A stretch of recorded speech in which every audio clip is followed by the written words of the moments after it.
أعوذ بالله من الشيطان الرجيم بسم الله الرحمن الرحيم Bismillahirrahmanirrahim. Assalamualaikum warahmatullahi wabarakatuh. Alhamdulillah wassalatu wassalamu ala rasulillahi la hawla wa la quwata illa billah amma ba'du. Ayuhat talibat rahimani wa rahimakunallah. Marilah kita memanjatkan rasa syukur kepada Allah Subhanahu wa taala atas limpahan semua nikmat yang diberikan kepada kita. Kemudian kita bersolat kepada Nabi Shallallahu alaihi wasallam. Semoga kita menjadi umatnya yang selalu berpegang teguh dengan sunnah-sunnahnya. Tapi pembelajaran ulumul Quran kita lanjutkan, yang mana kita sampai halaman 41. Dan pada sesi sebelumnya kita membahas tentang nuzulul Quran. Tentang nuzulul Quran baik secara ibtidai dan sababi. Kita lanjutkan fawaidu ma'rifati asbabin nuzul. Faedah-faedah mengetahui sebab-sebab turunnya Al-Quran. Ma'rifatu asbabin nuzuli muhimmatun jiddan. Mengetahui sebab-sebab turunnya Al-Quran itu sangat penting sekali. Li'annaha tuaddi ila fawaida katsiratin. Karena itu bisa mengantarkan kita kepada faedah yang banyak. Minha salah satunya al-awwal bayanu annal qur'ana nuzila minallahi ta'ala. Yang pertama menjelaskan bahwasannya Al-Qur'an itu memang diturunkan dari Allah Subhanahu wa taala. Wa dzalika li anna Nabiyya sallallahu alaihi wasallam yas'alu 'anis syai'. Dan itu karena Nabi sallallahu alaihi wasallam bertanya tentang sesuatu. Fayatawaqafu 'anil jawabi ahyanan. Maka beliau kadang bertawakuf ketika ditanya tentang suatu, bertawakuf untuk menjawab kadang-kadang dari pertanyaan seorang sahabat. Hatta yang zila alaihi al-wahyu, sampai turun kepadanya wahyu. Au yukhfa alaihi al-amru al-waqi, atau kadang sesuatu disamarkan, sesuatu yang terjadi disamarkan kejelasannya, Fayang zila al-wahyu mubayyinan lau, sehingga turun wahyu kepadanya memberikan penjelasan kepadanya.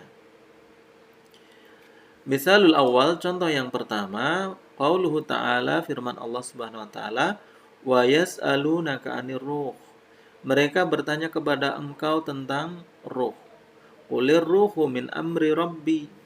Katakanlah bahwasannya ruh itu adalah termasuk perkara Rabbku, termasuk urusan Rabbku. Wa ma utitum minal ilmi illa qalila. Dan apa yang diberikan kepada kalian dari ilmu itu kecuali sedikit. Jadi kalian tidak mengetahui tentang ruh kecuali hanya sedikit ilmu saja. Jadi memang suatu yang menjadi rahasia Allah Subhanahu wa taala. Fa fi sahihil Bukhari an Abdullah bin Mas'ud radhiyallahu anhu, dan di dalam Sahih Bukhari riwayat dari Abdullah bin Mas'ud radhiyallahu anhu, anna rajulan minal yahudi qala, bahwasanya ada seorang dari Yahudi berkata, ya Abul Qasim, marruh, wahai Abul Qasim, apa itu ruh? Fasakata, maka Nabi diam, tidak menjawab.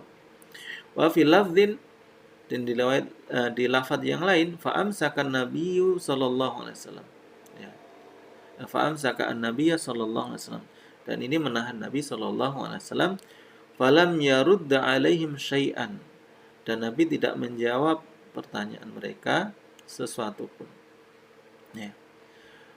Fa alimtu annahu yuha ilaihi. Dan maka aku mengetahui bahwasanya telah diwahyukan kepadanya. Fakumtu maqami, kemudian aku berdiri di tempatku. Falamma nazala al-wahyu qala, Dan ketika turun wahyu, beliau mengatakan wa yas'alunaka 'anir ruh qulir ruhu min amri rabbi. Jadi ini adalah wahyu kemudian dibacakan oleh Nabi untuk menjawab pertanyaan dari orang ya Yahudi. Wa misalu tsani, dan contoh yang kedua, contoh untuk yang kedua, qauluhu ta'ala yaquluna la irja'na ilal madinati la yukhrijannal a'azzu minhal adhal. Mereka berkata, ya.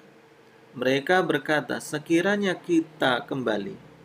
kami kembali ke Madinah, maka sungguh orang yang perkasa dari kami akan mengeluarkan dari Madinah orang-orang yang hina. Ya. Surat Al-Munafiqun ayat ke-8. Nah, di dalam kitab Sahih Bukhari, anna Zaid bin Arqam radhiyallahu anhu sami'a Abdullah bin Ubay ra'sal munafiqin yaqulu dzalika. Bahwasanya Zaid bin Arqam ini mendengar dari Abdullah bin Ubay, ya, seorang dedengkotnya munafik, ya. Ya, seorang ketua orang-orang munafik yang mengatakan hal itu, ya, la yukhrijannal a'azzu minal azal, ya. Kemudian apa? Yuridu annahu al-azal. Dia mengatakan itu dengan memaksudkan dirinya sebagai al-a'azzu, ya. Dia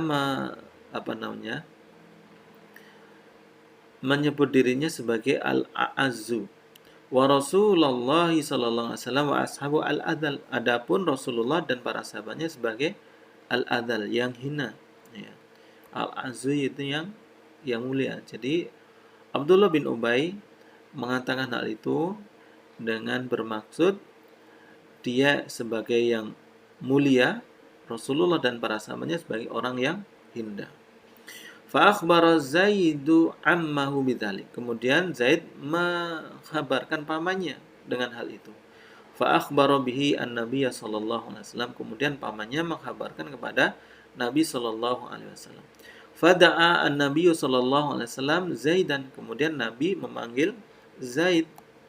Fa akhbarahu bima sami'a. Kemudian Zaid menghabarkan kepada Nabi dengan apa yang didengarnya. Summa arsala ila Abdullah bin Ubay wa ashabihi. Kemudian Rasulullah mengutus kepada Abdullah bin Ubay dan para sahabatnya. Fahalafu ma qalu. Kemudian mereka bersumpah, mereka tidak mereka bersumpah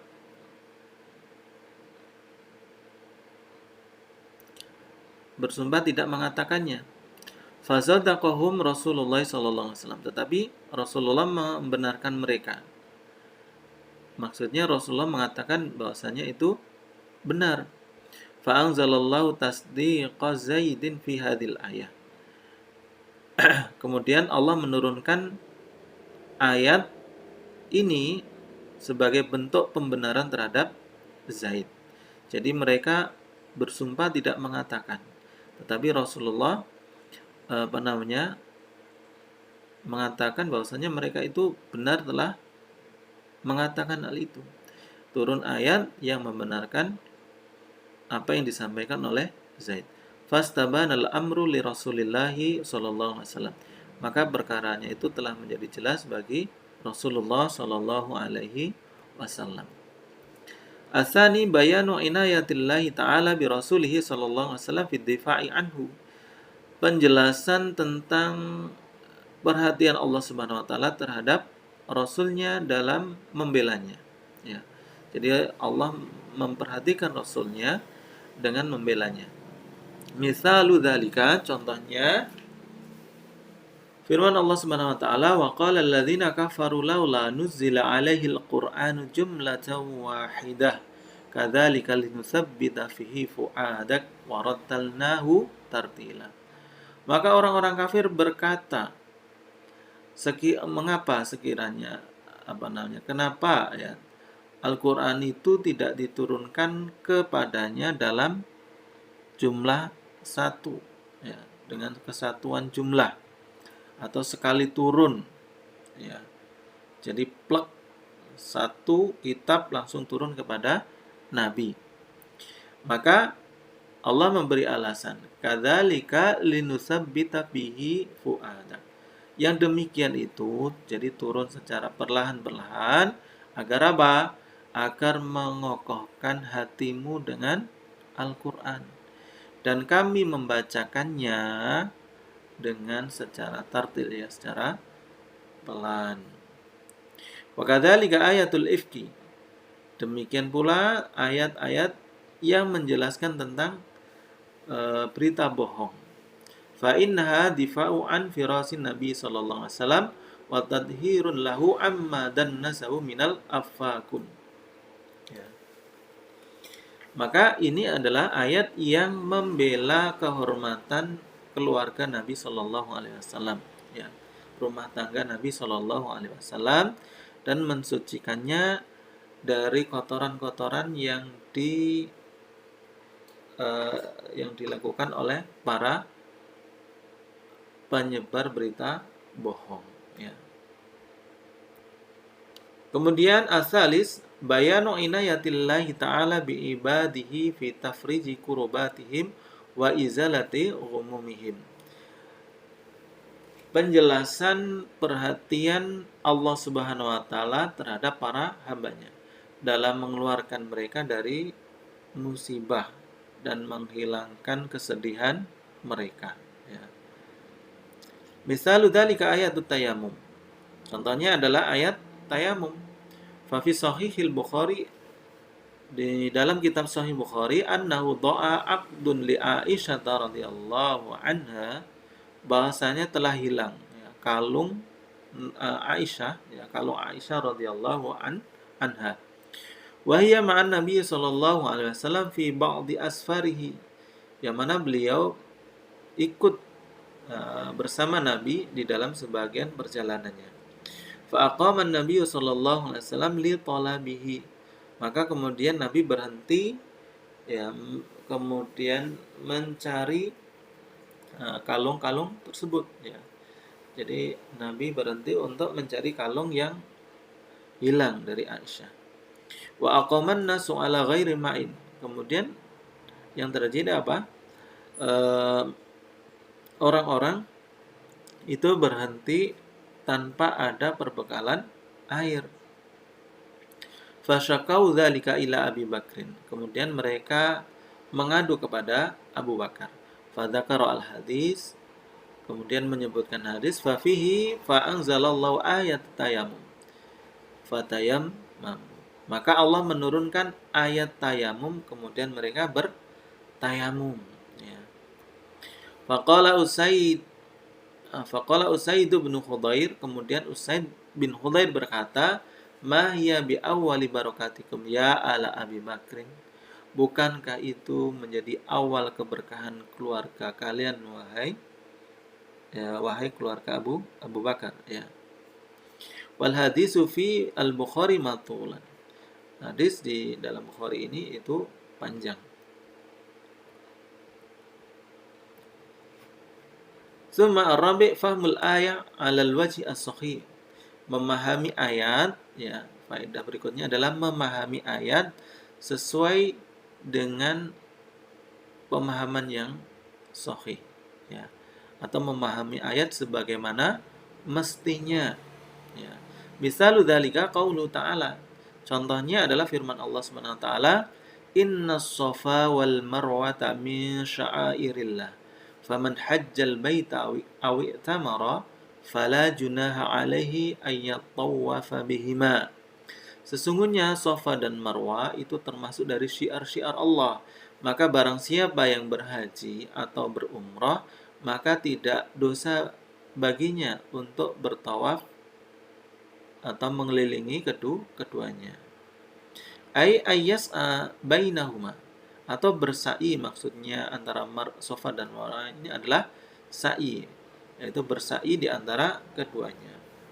Fa inna dhahira qawlihi, maka kalau dilihat zahirnya, ya, zahir dari firman Allah Subhanahu wa taala, fala junaha alaihi, tidak ada dosa baginya. Ya, ini secara zahir. Anna ghayata amri sa'i bainahuma. Bahwasanya tujuan perintah sa'i di antara keduanya. Ayakuna min qismil mubah.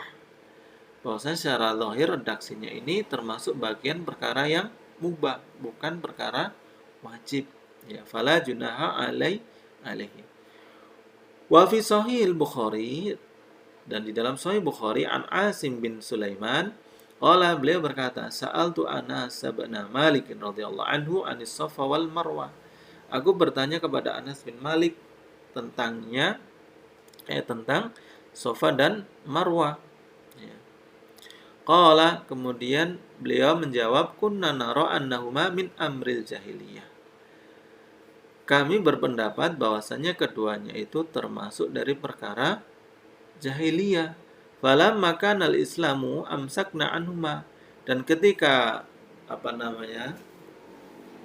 sudah masuk Islam, maka kami menahan diri dari keduanya, atau menahan diri dari sa'yi di antara keduanya. Fa'anzalallahu ta'ala, kemudian Allah menurunkan firman-Nya, inna safa wal marwata min sya'airillah, ila qawlihi ayat tawafa bihima. Wa bihada, dan dengan ini urifa anna nafyal junah, ya, diketahui bahwasanya di sini penafian dosa, ya, tidak ada dosa, maksudnya di sini ada laisal murad bihi bayanu asli hukmi sa'i. Ini maksudnya bukan menjelaskan asal hukum sa'i. Ya, bukan menjelaskan asal hukum sa'i. Wa innamal murad nafyu takhrijihim bi imsakihim anhu. Tetapi maksudnya adalah menafikan keengganan mereka, ya. Keengganan mereka. Fala haraj, maka tidak mengapa, ya. Ya, karena mereka pada awalnya itu taunya itu perkara jahiliyah, maka ketika Islam maka itu tidak layak dilakukan, ya. Jadi mereka menahan diri untuk bersa'i.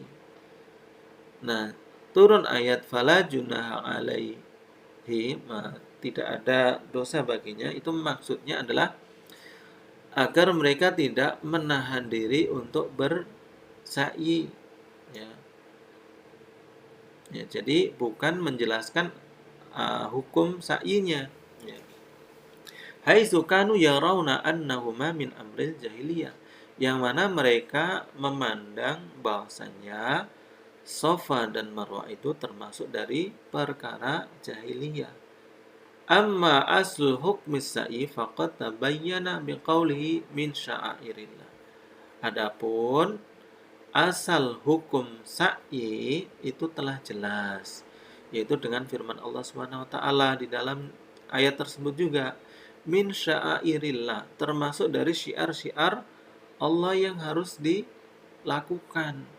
Jadi jangan kalian itu enggan hanya karena dulu juga pernah dilakukan oleh orang-orang jahiliyah. Ya, jadi tetap lakukan sa'i itu karena itu termasuk dari syiar-syiar Allah. Ya, janganlah kalian enggan hanya karena dulu juga dilakukan oleh orang-orang jahiliyah. Jadi maksudnya hanya agar mereka itu tidak enggan lagi. Karena sa'i ini adalah termasuk syiar-syiar Allah. Jadi mereka juga harus melakukannya.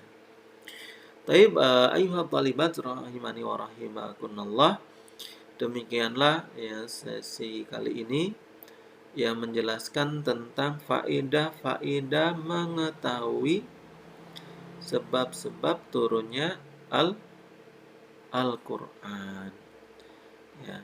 Semoga apa yang sudah disampaikan ini bisa bermanfaat bagi kita semuanya.